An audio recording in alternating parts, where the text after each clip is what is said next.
Hello students, पिछले class में हम लोग केमिकल बॉन्डिंग का फर्स्ट लेक्चर देखे थे।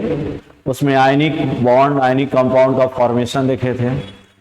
आज हम लोग आयनिक बॉन्ड फॉर्मेशन का थर्मोडायनेमिक एक्सप्लेनेशन पढ़ेंगे। थर्मोडायनेमिक एक्सप्लेनेशन जो हम लोग पढ़ते हैं तो वो एक साइकिल का नाम है बॉर्न-हैबर साइकिल। तो बॉर्न-हैबर साइकिल से देखते हैं, हालांकि ये थर्मोडायनेमिक्स में भी पढ़ना है, लेकिन इसको स्टडी करने के बाद जो है एक बार आप ज्यादा क्लियर हो जाइएगा कि आयनिक बॉन्ड फॉर्मेशन कैसे हो रहा है। ठीक है, तो देखिए, तो बॉर्न-हैबर साइकिल जो है, ये बॉर्न-हैबर साइकिल में बॉर्न-हैबर साइकिल, इसी को आज हम लोग पढ़ने जा रहे हैं। Thermodynamic explanation of ionic compound formation, मतलब इसमें इंथाल्पी चेंज, आयनिक बॉन्ड फॉर्मेशन जब हो रहा है तो थर्मोडायनेमिक्स के पॉइंट ऑफ व्यू से एक केमिकल बॉन्डिंग का क्या एक्सप्लेनेशन हो सकता है, इसी को हम लोग स्टडी कर रहे हैं। अब देखिए, ये कई स्टेप्स में किया जा सकता है। जैसे सोडियम और क्लोरीन जब रिएक्शन करते हैं तो NaCl का फॉर्मेशन होता है। इसमें जो इंथाल्पी चेंज है उसको इंथाल्पी ऑफ फॉर्मेशन कहते हैं।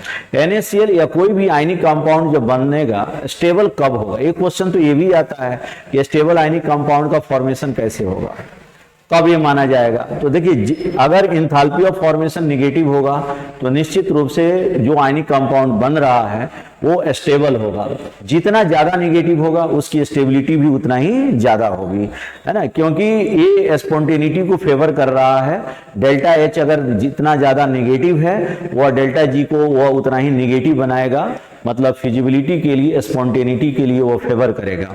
तो ये देखते हैं, देखिए ये 5 स्टेप में हो रहा है ना। कितने स्टेप में हो रहा है? NaCl का जो ये एक स्टेप में ये प्रोसेस हम लिखे हैं, ये कई स्टेप में किया है। जैसे स्टेप 1 में क्या है, सोडियम सॉलिड स्टेट में है, उसके एटम्स जो हैं क्लोजली पैक्ड हैं, लेकिन अगर इसको सब्लिमेट करेंगे तो ये क्या हो जाएगा, गैसियस स्टेट में जाएगा, एटम बन जाएगा, आइसोलेटेड गैसियस एटम बनेगा। तो पहला जो है वह सॉलिड से गैस बन रहा है। अब दूसरे स्टेप में क्या है, इसका आयोनाइजेशन होगा। तो सोडियम सॉलिड से गैसियस Na+ बन गया, मतलब एक कटायन का फॉर्मेशन किया, गैसियस कटायन का फॉर्मेशन किया। फर्स्ट स्टेप को हम लोग क्या कर रहे हैं, बोलिए, इंथाल्पी ऑफ सब्लिमेशन, और ये पॉजिटिव होगा, मतलब इसमें एनर्जी एब्जॉर्ब होगा। ये दूसरा स्टेप जो है जिसमें इलेक्ट्रॉन रिलीज हो रहा है, और इलेक्ट्रॉन जो रिलीज हो रहा है ना, मतलब रिमूव किया जा रहा है आइसोलेटेड गैसियस एटम से। तो इस प्रोसेस को हम लोग आयोनाइजेशन कहेंगे, और इसमें जो इंथाल्पी चेंज होगा वह भी पॉजिटिव ही होगा, एनर्जी इसमें एब्जॉर्ब होगा। तो ये तो मेटल वाला था। अब नॉन मेटल की क्या कहानी है? नॉन मेटल में क्लोरीन जो है मॉलिक्यूल के फॉर्म में है, तो मॉलिक्यूल तो पार्टिसिपेट करेगा नहीं, पहले उसको एटम में कन्वर्ट करना होगा। तो हाफ मोल Cl2 को अगर करेंगे, 1 मोल क्लोरीन का एटम बन जाएगा। एक बॉन्ड तोड़ने में जो इंथाल्पी चेंज होगा इसको बॉन्ड डिसोसिएशन इंथाल्पी हम लोग कहेंगे। अब जब एक गैसियस एटम बन गया, मॉलिक्यूल से जब आइसोलेटेड गैसियस एटम बन गया, तो एक इलेक्ट्रॉन, जो इलेक्ट्रॉन ये छोड़ा है उसी इलेक्ट्रॉन को ये गेन करके इलेक्ट्रॉन गेन होगा, और इसमें जो इंथाल्पी चेंज होगा उसको हम लोग क्या कहेंगे, उसमें एनर्जी रिलीज होगा।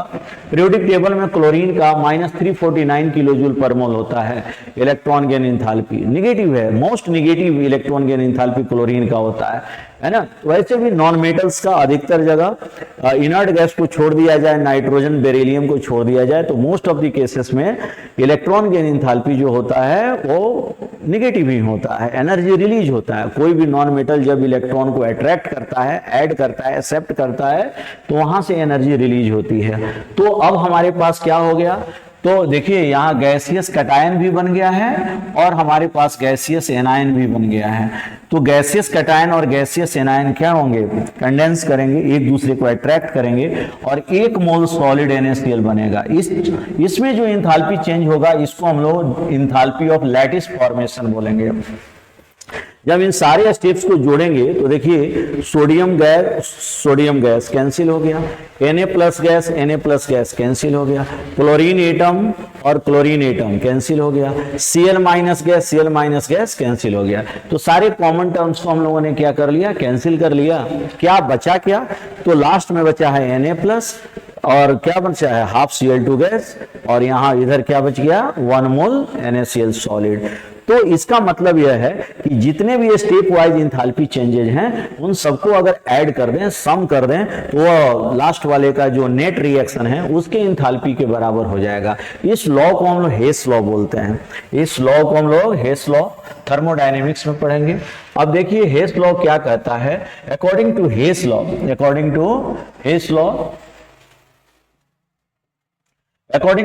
हम लोगों ने क्या देखा, इंथाल्पी ऑफ फॉर्मेशन कम हो जाएगा किसका, ये पांचवें स्टेप के इंथाल्पी के, मतलब enthalpy of sublimation, enthalpy of ionisation, enthalpy of bond dissociation. यहाँ हाफ मोल ही Cl2 था, इस वजह से हाफ ही यूज करेंगे। ये सारे के सारे पॉजिटिव हैं, मतलब यहाँ पर एब्जॉर्प्शन हो रहा है। क्या हो रहा है, एब्जॉर्प्शन ऑफ हीट हो रहा है। दूसरा डेल्टा HEG और इंथाल्पी ऑफ लैटिस, ये दोनों निगेटिव हैं, मतलब एक्सोथर्मिक है। यहाँ पर रिलीज ऑफ हीट हो रहा है, रिलीज ऑफ एनर्जी हो रहा है। तो देखिए ये हम लोग यहाँ पर एक पॉइंट, बड़ा ही इंपॉर्टेंट पॉइंट लिखे हैं कि for stable ionic compound formation, ionic compound का जो फॉर्मेशन है वह स्टेबल कब होगा, मतलब जो आयनिक कंपाउंड इस सारे मेथड से बना रहे हैं वह स्टेबल कब होगा, तो उसका इंथाल्पी ऑफ फॉर्मेशन निश्चित रूप से क्या होना चाहिए, मस्ट बी निगेटिव, और जितना ज्यादा निगेटिव होगा उसकी स्टेबिलिटी उतना ही ज्यादा होगी। तो इस तरह से इसके लिए फॉरेस्ट इन तीनों का जो पॉजिटिव वाले हैं, इन तीनों का सम जो है ये निगेटिव वाले के मैग्नीट्यूड के सम से छोटा होना चाहिए, मतलब ये सारी चीज छोटे होने चाहिए और ये दोनों बड़ा होना चाहिए। इसी को हम कंडीशंस भी बोल सकते हैं कि आयनिक बॉन्ड फॉर्मेशन के लिए क्या क्या कंडीशंस हो सकते हैं, क्या क्या चीज आप लिख सकते हैं। तो देखिए यहां पर ध्यान दीजिए जरा, देखिए यहां पर देखिएगा, तो पहला पॉइंट पढ़िए, ये क्या हम लोग पढ़ कर रहे हैं, कंक्लूजन है या conditions for ionic bond formation, ionic compound formation, enthalpy of sublimation, enthalpy of ionisation, दोनों का किसका है, दोनों मेटल का है, मेटल का है। ये क्या होना चाहिए, स्मॉल होना चाहिए। Enthalpy of sublimation of metal should be small, enthalpy of ionisation है ना, ये भी क्या होना चाहिए, मेटल का बोलिए स्मॉल होना चाहिए। लेकिन नॉन मेटल का बॉन्ड डिसोसिएशन भी स्मॉल होना चाहिए। इलेक्ट्रॉन की इंथाल्पी और इंथाल्पी ऑफ लैटिस ये दोनों लार्ज होना चाहिए। और एक और कंडीशन है जहां पर इलेक्ट्रॉन नेगेटिविटी डिफरेंस, ये जो मेटल है और नॉन मेटल है इन दोनों के बीच का इलेक्ट्रॉन नेगेटिविटी डिफरेंस भी ज्यादा होना चाहिए।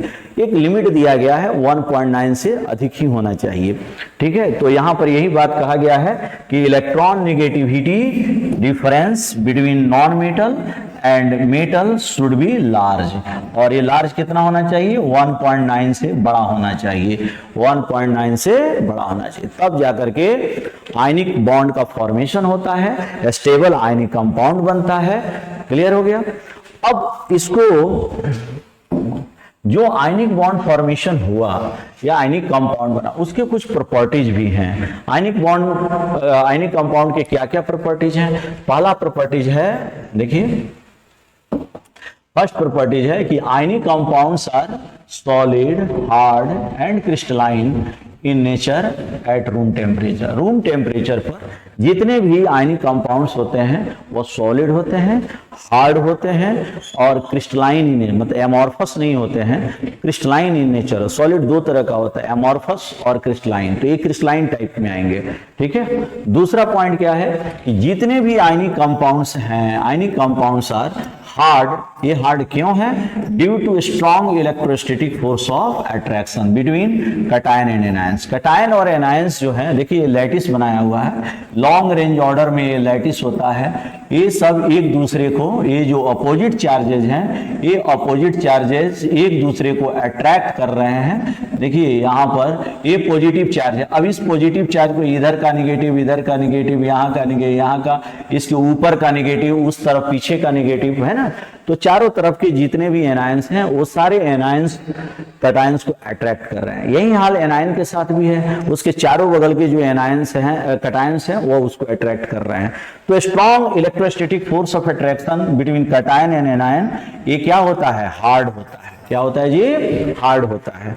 ठीक है, लेकिन ये ब्रीटल भी होता है, सेम टाइम में ब्रीटल होता है। क्यों? तो कटायन और कटायन, ब्रीटल का मतलब क्या, किसी हथौड़ी से मार दीजिए, मुक्का से मार दीजिए, है ना, जैसे नमक का ढेला आप लोग देखे होंगे, वो क्या होता है, वैसे तो हार्ड होता है, लेकिन उस पर आप जब मुक्का मारिएगा तो क्या होगा, चूर चूर हो जाएगा। ठीक है, ब्रीटल हो जाएगा। कारण क्या, जब आप हथौड़ी मारते हैं, ये देखिए आपने हथौड़ी जब मारा तो इसका पूरा अरेंजमेंट चेंज हो गया। मतलब कटायंस, ये जो सिमिलर चार्जेज हैं, सिमिलर आयंस हैं, वो एक दूसरे के सामने एक्सपोज हो गए हैं। तो इस एक्सपोज हो जाने की वजह से सिमिलर चार्ज एक दूसरे को रिपेल करेंगे और बम, एक बार वो एक दूसरे को रिपेल करते हैं, सारा का सारा लैटिस जो है वो ढह जाता है। मतलब इसी को हम लोग ब्रीटल कहते हैं, चूर चूर हो जाता है। तो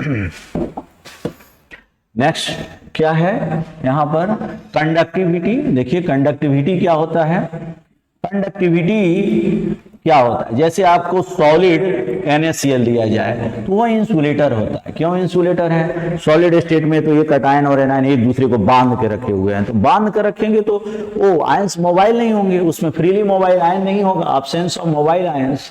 तो जब चार्ज चलेगा ही नहीं, आयन चलेगा ही नहीं, तो कंडक्टिविटी कैसे होगा, तो वो इंसुलेटर हो जाता है। तो solid NaCl, solid ionic compound जो होता है वह क्या होता है, इंसुलेटर होता है। लेकिन वहीं अगर लिक्विड हो जाए, मोल्टेन हो जाए, फ्यूज कर जाए, तो ये सब कंडक्टर होगा, क्योंकि फ्यूज और मेल्ट कर जाने के बाद उसमें आयंस, कटायंस और एनायंस चलने फिरने लगते हैं, मतलब कुछ ना कुछ उसका कंडक्टिविटी हो जाता है। इसी तरह से पानी में अगर घोल दीजिए तो घोलने के बाद ये जो कटायन एनायंस है फ्रीली मूव करते हैं, क्योंकि NaCl को जैसे ही पानी में आप घोलिएगा तो एक्वस आयंस बनेंगे, और ये एक्वस कटायन एनायंस के बीच में बहुत ज्यादा अट्रैक्शन नहीं है, ये सब एक दूसरे से फ्री हो गए, क्योंकि इनफाइनाइट डाइल्यूशन हो गया। तो यहाँ पर फ्री आयंस की तरह काम करते हैं, फ्रीली मोबाइल है, तो आप कंडक्शन का काम इससे करा सकते हैं। तो सॉलिड स्टेट को छोड़ करके मोल्टेन स्टेट, मतलब फ्यूज स्टेट, लिक्विड स्टेट या एक्वस सॉल्यूशन फॉर्म में आयनिक कंपाउंड्स कंडक्टर का काम करता है। लेकिन सॉलिड स्टेट में याद रखिएगा ये इंसुलेटर होता है। देखिए नेक्स्ट, ये देखिए सॉल्युबिलिटी। देखिए एक कहानी प्रचलित है, एक लोकोक्ति है, लाइक डिजॉल्व्स लाइक। तो आयनिक कंपाउंड पोलर सॉल्वेंट में ही सॉल्युबल होता है, नॉन पोलर सॉल्वेंट में सॉल्युबल नहीं होता है। अब देखिएगा, चोर का दोस्त चोर होगा, पुलिस का दोस्त पुलिस होगा, ईमानदार का दोस्त ईमानदार होगा, खैनी खाने वाले का दोस्त खैनी खाने वाला, जो पियांक है दारू पीने वाला है उसका दोस्त भी अधिकतर देखिएगा, बहुत सारे दोस्त होते हैं उसके, वो भी दारू पीने वाला होगा। तो ये सिमिलर जो कैरेक्टरिस्टिक प्रॉपर्टीज वाले होते हैं वो एक दूसरे से दोस्ती करते हैं। इसी तरह से आयनिक कंपाउंड जो पोलर सॉल्वेंट में ज्यादा सॉल्युबल होगा या सॉल्युबल होगा, नॉन पोलर में सॉल्युबल नहीं होगा। अब बच्चों को सबसे बड़ी प्रॉब्लम ये होती है कि कौन पोलर सॉल्वेंट है, कौन नॉन पोलर सॉल्वेंट है। तो डाइपोल मोमेंट जब हम लोग पढ़ेंगे, तब तक के लिए आप एक काम करिए, यहाँ पर ये देखिए पोलर सॉल्वेंट का हमने, जैसे वाटर है, अल्कोहल है, पोलर सॉल्वेंट है। नॉन पोलर सॉल्वेंट जैसे बेंजीन, अल्केन, CCl4, CH2। तो आयनिक कंपाउंड्स जो होते हैं वो सॉल्युबल होते हैं किस में, पोलर सॉल्वेंट में से, और इनसॉल्युबल होते हैं नॉन पोलर सॉल्वेंट में। मतलब वाटर में सॉल्युबल होगा, अल्कोहल में भी सॉल्युबल होगा, लेकिन बेंजीन में सॉल्युबल नहीं होगा, अल्केन में सॉल्युबल नहीं होगा, CCl4 में सॉल्युबल नहीं होगा। अब यहां पर एक देखिए, बिकॉज हमने लिख दिया है लाइक डिजॉल्व्स लाइक, ये चीज याद रखिएगा, जो जैसा है वैसा में सॉल्युबल हो जाए, पोलर पोलर में, नॉन पोलर नॉन पोलर में।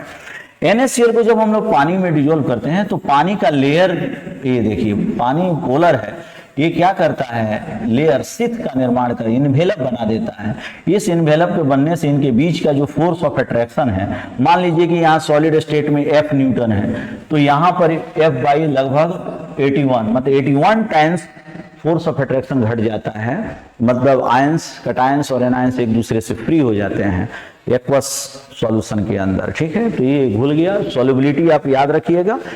आयनिक कंपाउंड कहाँ सॉल्युबल होता है, पोलर सॉल्वेंट में सॉल्युबल है, पानी में सॉल्युबल है, दारू में भी सॉल्युबल है, एसिड्स वगैरह में भी सॉल्युबल है। लेकिन ये कहाँ सॉल्युबल नहीं है, CCl4 में, CH2 में, बेंजीन में, हाइड्रोकार्बन अल्केन वगैरह में, है ना, वो सॉल्युबल नहीं है। इसका कारण क्या है, लाइक डिजॉल्व्स लाइक, है ना, नॉन पोलर में पोलर सॉल्युबल नहीं होगा, पोलर में पोलर सॉल्युबल होता है। चलो ठीक है, देखते हैं नेक्स्ट।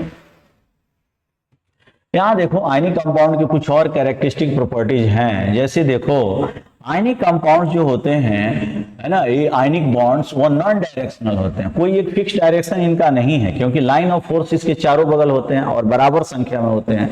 इस वजह से आप डायरेक्शन चेंज करिएगा, बस दूरी चेंज नहीं करिएगा, है ना, दूरी आपको चेंज नहीं करना है। डायरेक्शन चेंज करेंगे तो उसके फोर्स के अमाउंट पर, मैग्नीट्यूड पर कोई असर पड़ने वाला नहीं है, ये नॉन डायरेक्शनल होता है। तो नॉन डायरेक्शनल है, इस वजह से जितने भी आयनिक कंपाउंड्स हैं वो आइसोमेरिज्म को शो नहीं करेंगे। आइसोमेरिज्म आयनिक कंपाउंड शो नहीं करेगा, लेकिन आइसोमॉर्फिज्म शो करेगा। आइसोमॉर्फिज्म क्या है, ये सेम टाइप ऑफ क्रिस्टलाइजेशन होता है। जैसे देखिएगा ZnSO4 7H2O और MgSO4 7, ये दोनों एक दूसरे के आइसोमॉर्फ हैं, है ना, ये जनरल कंपाउंड। ये वाटर ऑफ क्रिस्टलाइजेशन कहाँ रहता है, तो एनायंस जो लैटिस बनाता है उसके बीच में होल्स होते हैं, वॉइड्स होते हैं, इंटरस्टिशियल साइड्स होता है, उस इंटरस्टिशियल साइड्स में जाकर के वाटर के मॉलिक्यूल्स यहाँ पर देखिए ये बैठ जाते हैं, देख रहे हैं। तो इस तरह से ये एनायंस के जो लैटिस बना है उस लैटिस में जाकर के वाटर के मॉलिक्यूल्स ट्रैप्ड हो जाएंगे, ये वाटर ऑफ क्रिस्टलाइजेशन के जैसे काम करेंगे, ठीक है। और भी पॉइंट इसमें बोल सकते हैं कि आयनिक कंपाउंड में जो बॉन्ड होते हैं, आयनिक बॉन्ड, उसको सॉलिड लाइन से हम लोग शो नहीं करते। Ionic bond is not shown by solid line. अच्छा देखिए, due to strong ionic bond melting point of ionic compound are, बोलो, very very high and star. देखिएगा आयनिक कंपाउंड्स का मेल्टिंग पॉइंट ज्यादा होता है। क्यों ज्यादा होता है, क्योंकि कैटायन एनायन के बीच में strong electrostatic force of attraction लगता है, तो इस वजह से मेल्टिंग पॉइंट ज्यादा है। अब शार्प का मतलब क्या है कि शार्प मेल्टिंग पॉइंट का मीनिंग ये है कि जैसे मान लीजिए किसी कोई आयनिक कंपाउंड आपने लिया और उसका मेल्टिंग पॉइंट 335.1 डिग्री सेंटीग्रेड है मान लीजिए, तो आप देखिएगा 335 डिग्री सेंटीग्रेड तक आप हीट करते रह जाइएगा, वो सॉलिड का सॉलिड पाउडर के फॉर्म में रहेगा। लेकिन अगर आप उसको क्या करते हैं कि जैसे 335.1 डिग्री सेंटीग्रेड, अचानक देखिएगा सारा का सारा लिक्विड बन जाएगा। तो किसी एक पॉइंट ऑफ टेम्परेचर पर एक जो क्रिस्टलाइन आयनिक कंपाउंड्स होते हैं वो मेल्ट करते हैं, मतलब उनका मेल्टिंग पॉइंट शार्प होता है। तो ये सब चीज था किसके बारे में, आयनिक कंपाउंड के बारे में। अब हम लोग नेक्स्ट वीडियो में क्या देखेंगे, कोवेलेंट कंपाउंड या covalent bond formation. Thank you.